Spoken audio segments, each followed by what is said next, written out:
में 16 अगस्त को शनिवार के दिन यह पर्व पड़ रहा है। बड़ा अहम है कि खीरे को काटकर श्री कृष्ण का जन्म करवाया जाता है।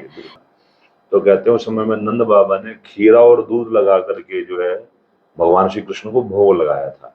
गर्भनाल से पैदा होता है, तो भगवान श्री कृष्ण जो है ये पैदा नहीं हुए, ये प्रकट हुए हैं। जैसे हमारे घर में एक बच्चा पैदा होता तो हम थाली बजाकर बच्चे का जन्म करवाते हैं, उसी तरह से कहते हैं कि श्री कृष्ण का जन्म करवाना चाहिए। धनिया की तरह, खीरे की तरह धनिया भी ठंडा ही होता है और खाने का निषेध है। बिना अन्न खा करके पूरा दिन भगवान का नाम जप करना चाहिए। तो ये जो रात्रि है ये सोने के लिए नहीं बनी है, पूरी रात जग करके भगवान का जो है हमें पूजन यजन करना चाहिए। जय श्री कृष्णा, जय श्री श्याम, राधे राधे। मैं हूँ आपके साथ नेहा। जैसा कि आप सब जानते हैं कि जन्माष्टमी का अवसर है और जन्माष्टमी के अवसर पर काफी शुभ योग बनते हैं और कुछ विधि होती है कृष्ण जन्म से रिलेटेड।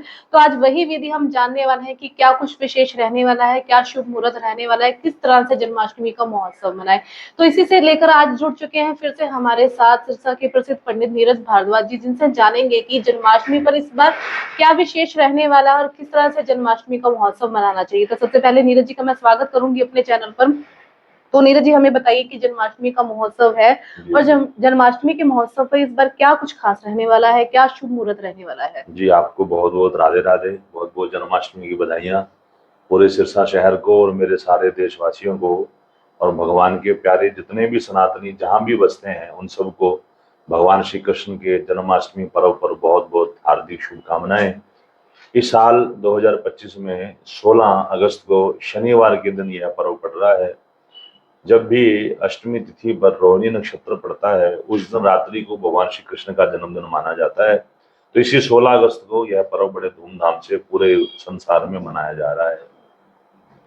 ऐसा भी कहा जाता है कि जब जन्माष्टमी महोत्सव होता है उसके बाद अचानक से पाला भी जन्म ले लेता है। सर्दियों की जो शुरुआत है वो कहीं ना कहीं हो जाती है। बिल्कुल, क्योंकि भगवान श्री कृष्ण है वो कहते हैं कि इसी बरसात तूफानी रात में आए थे। तो उसी से रिलेटेड ये कथा कितनी सच है? बिल्कुल सत्य बात है जी। आप नेचर में भी चेंज देख सकते हैं। अभी जो आपके ऐसी कुछ दिन पहले 24 पे चल रहे थे, अब रात को वो 28-30 पर ही हमें ठंड देने लग जाते हैं। तो मौसम भी परिवर्तित हो ही रहा है और भाद्रपद के बाद लगभग मौसम जो है वो बदल ही जाता है जी। एक सवाल बड़ा अहम है कि खीरे को काटकर श्री कृष्ण का जन्म करवाया जाता है। ये पहले तो कभी नहीं सुना था, लेकिन कुछ 2-3 सालों से ये बात सुनने को मिल रही है। तो ये क्या विधि है, किस तरह से इसको करना चाहिए? ये बड़ा पुराना प्रचलन है, बड़ी प्राचीन कथाएं हैं। जो भगवान श्री कृष्ण का जन्म हुआ था तो कहते हैं उस समय में नंद बाबा ने खीरा और दूध लगा करके जो है भगवान श्री कृष्ण को भोग लगाया था। और दूसरा क्या है भी, खीरे में पानी बहुत ज्यादा होता है। इस मौसम में अपने आप को ठंडा करने के लिए, बॉडी को डिहाइड्रेट करने के लिए खीरे खाने का बड़ा महत्व है। खीरा खा करके, खीरा चढ़ा करके भगवान को जन्माष्टमी का पर्व मनाया जाता है। जैसे कि कोई बच्चा माँ के गर्भनाल से पैदा होता है, तो भगवान श्री कृष्ण जो है ये पैदा नहीं हुए, ये प्रकट हुए हैं। जैसे भगवान राम प्रकट हुए, उनकी स्थिति में भी आता है भय प्रकट कृपाला। तो भगवान प्रकट हुए हैं तो खीरे को काट करके उसके अंदर लड्डू गोपाल जी को विराजमान करते हैं और ठीक 12 बजे उनके भगत उनको वहां से गर्भनाल को काट करके उनको निकाल लेते हैं। तो बहुत बड़ा महत्व जो है इस खीरे का इस पर्व में रहता है जी। एक घंटी बजाकर, जैसे हमारे घर में एक बच्चा पैदा होता तो हम थाली बजाकर बच्चे का जन्म करवाते हैं, उसी तरह से कहते हैं कि श्री कृष्ण का जन्म करवाना चाहिए। हाँ बिल्कुल, थाली बजने का दिन है जी। नंद के आनंद भयो जय कन्हैया लाल की। पर्व भी ऐसा है, खूब धूमधाम से सब सनातनियों को मनाना चाहिए। एक पंजीरी, धनिया की पंजीरी का भोग भगवान को लगाया जाता है। हाँ। तो धनिया की पंजीरी का ही भोग क्यों लगाया जाता है? देखिए जैसे मैंने पहले बताया भी, धनिया की तरह, खीरे की तरह धनिया भी ठंडा ही होता है। और जितने भी वैष्णव जन है वो सब सनातनी लोग पूरा दिन खाली पेट रहते हैं, तो कहीं उनके पेट में गर्मी ना हो, इसलिए जो है पंजीरी का प्रसाद बना करके सारे सनातनी भगवान को भोग भी लगाते हैं और स्वयं भी इस प्रसाद को खाते हैं।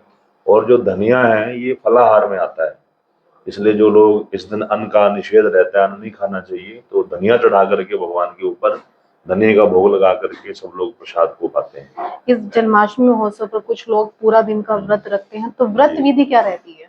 इसकी व्रत विधि बड़ी साधारण है कि जैसे कल का व्रत है तो एक दिन पूर्व, एक दिन पहले ही सबको अपना लहसुन प्याज तामसी चीजें, बैंगन उड़द वगैरह सब छोड़ देना चाहिए।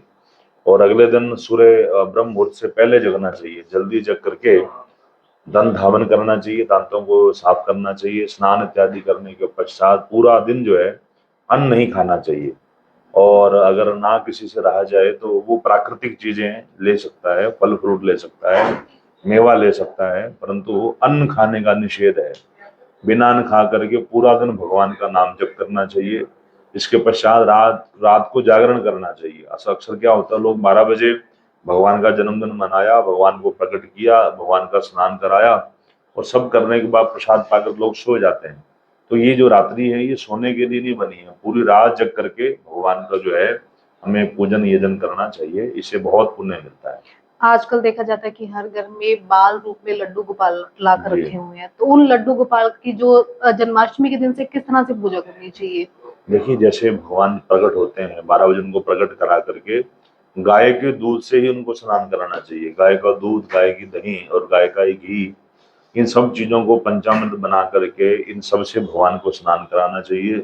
विधिवत विष्णु सहस्त्र नाम बोल करके, गोपाल सहस्त्र नाम बोल करके भगवान का पूजन करना चाहिए। जिनके पास ग्रंथ उपलब्ध नहीं है वो यूट्यूब पर भी चला करके जो है इस जो सत्संग को चलाना चाहिए, इस पाठ को चला करके भगवान का स्नान कराना चाहिए। धूप दीप नैवेद्य चंदन लगा करके भगवान को पीला वस्त्र पहना करके, फूल माला पहना करके, बैजंती की माला पहना करके, या जो भी ऋतु काल के फूल उपस्थित हों उन सबको जोड़ करके पिरो करके भगवान को माल्यार्पण करना चाहिए। इसके पश्चात भगवान को सर्वप्रथम जो है गंगा जल का भोग लगाना चाहिए, यमुना जल का भोग लगाना चाहिए। इसके बाद दूध दही इत्यादि का पंचामृत और खीरा इत्यादि भगवान को भोग में अर्पण करना चाहिए। एक अहम सवाल हमने अक्सर देखा है कि जिनके घरों में लड्डू गोपाल हैं उनको कहीं भी ले जाते हैं, टोकरी में बिठाया, जी जी कहीं भी लेके चले जाए, जी। उसको खिलौने की तरह उसको कहीं भी ले जाना या उसको यात्रा करवाना कितना को सही रहता है? ये बिल्कुल शास्त्र के प्रतिकूल व्यवहार है। भगवान की एक मर्यादा है, भगवान का एक स्थान है। भगवान हम सनातनियों के हृदय में बसते हैं।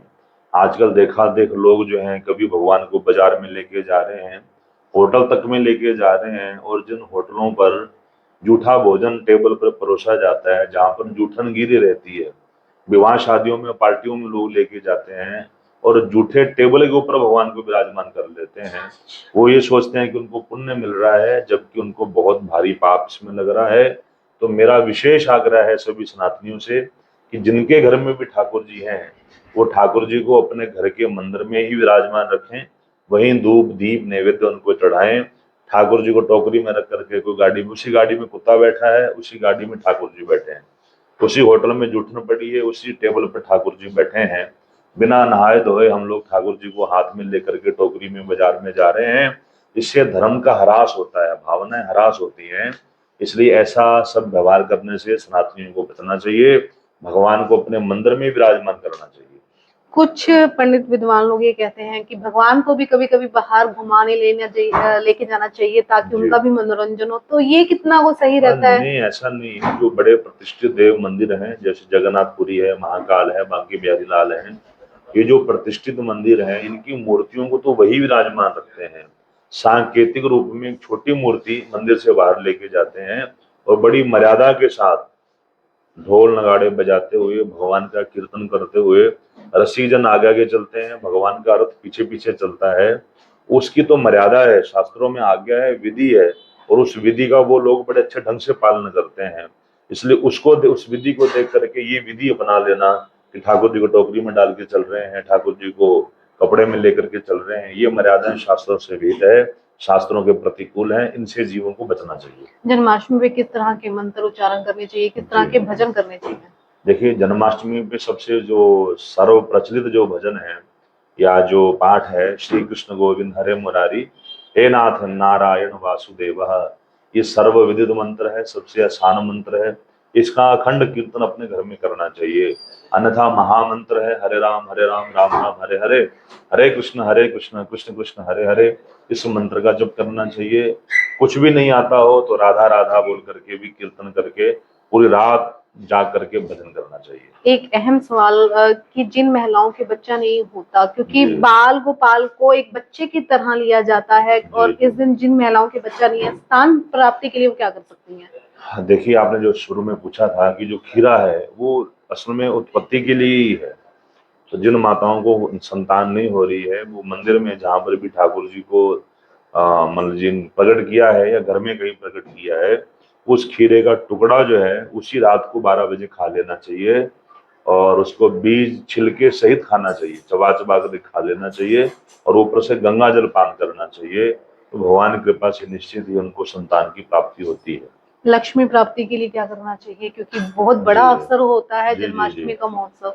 बहुत बड़ा पर्व है, और इस बार तो शनिवार को पड़ रहा है, तो शनिवार को यह पर्व आने से बहुत बड़ी तांत्रिक रात भी पड़ेगी, बहुत तंत्र की साधनाएं जो हैं वो ज्ञानी जन इस रात को करेंगे। तो लक्ष्मी प्राप्ति के लिए कमलगट्टे की माला लेकर के, मंत्र है ओम श्रीम ह्रीम श्रीम, इस मंत्र का जप कर लेना चाहिए। जैसे ही भगवान प्रकट होंगे रात को 12 बजे, उनका जन्म होगा, उनके पद चिन्ह जो है, उनके जो चरणों के निशान है, वो कपड़े पर ले लें, और उनके ऊपर चावल लेकर के ये मंत्र बोलें, श्रीम ह्रीम श्रीम श्रीम ह्रीम श्रीम। ये मंत्र बोल करके चावल चढ़ाते रहें, और वो जो चावल होंगे और जो कपड़ा रहेगा उसको समेट करके तिजोरी में रख लें। भगवान की कृपा से उनके धन धान्य की वृद्धि जो है वो अपने आप होने लगेगी। कान्हा जी के लिए बहुत बड़ा पर्व है, भक्तों के लिए भी बहुत बड़ा पर्व है, तो कान्हा जी को ऐसी कौन सी चीजें अर्पण करें ताकि वो प्रसन्न और उनका आशीर्वाद हमें मिले? हाँ, भगवान को तो देखो माखन मिश्री सबसे ज्यादा प्रिय है। अब यहाँ भी एक समस्या है कि लोग भैंस के दूध की, बफेलो के दूध की जो है वो बना रहे हैं, माखन बना रहे हैं, जबकि भगवान को गाय के घी का माखन प्रिय है, गाय के दूध का माखन प्रिय है। इसलिए भक्तों से विशेष आग्रह है कि गाय के दूध का ही माखन बनाएं, और जो धागे की मिश्री होती है उसको पीस करके उसमें मिलाएं, फिर वो प्रसाद खुद भी खाएं, भगवान को भी भोग लगाएं, और आम वैष्णव को भी बांटें। इतने में भगवान की प्रसन्नता हो जाती है। इसके अलावा हमारे भक्तों को क्या कहना चाहेंगे कि जन्माष्टमी पे वो क्या कुछ कर जी सकते हैं? हाँ, इसमें जन्माष्टमी में दो बात का विशेष ध्यान रखें। पहला तो ये जन्म उत्सव जो है, भगवान का जो प्राकट्य उत्सव है, इसको बड़े धूमधाम से और वैष्णव तरीके से मनाएं। घर का साधारण भोजन करें, वैष्णव भोजन करें।